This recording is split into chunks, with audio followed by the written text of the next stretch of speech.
It is heating up at the DHL facility in Brampton. Unionized employees have gone on strike and picketers surrounded a bus attempting to enter the property. We're going to bring in our Alessandra Carnero.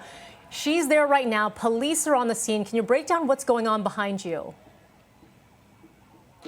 Hey Mel, that's right. So very tense moments here just a few moments ago with DHL employees. They're here in Brampton, outside of the DHL headquarters in Brampton, and they are out striking. They're out calling, for fair wages, calling for fair time as well for their full-time employees. Now, as they're striking, can you imagine this? A bus pulls in with contracted employees who are not full-time employees at all. They are paid by DHL to come and fill the gap that they're seeing right now with employees who are striking. This bus pulls up in front of the DHL location in Brampton, full of dozens of people who were hired by DHL for the day to come and do this work.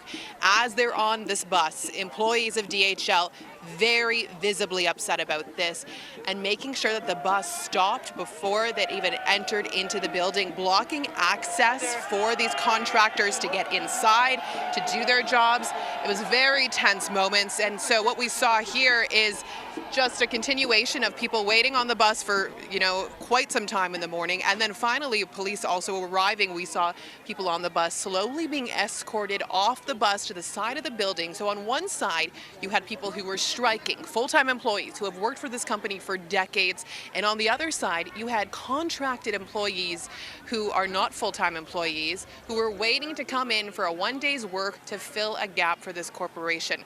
Now, here is what one person we spoke to earlier today had to say about this and kind of what this means for them to see contractors coming in when they're fighting for fair wages.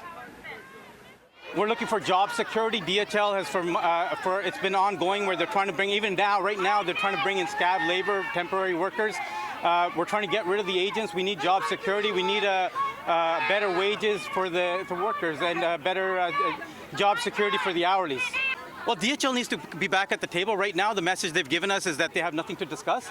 Again, that's disrespectful to the process, that's disrespectful to all these workers behind me, and it's disrespectful to our Canadian customers.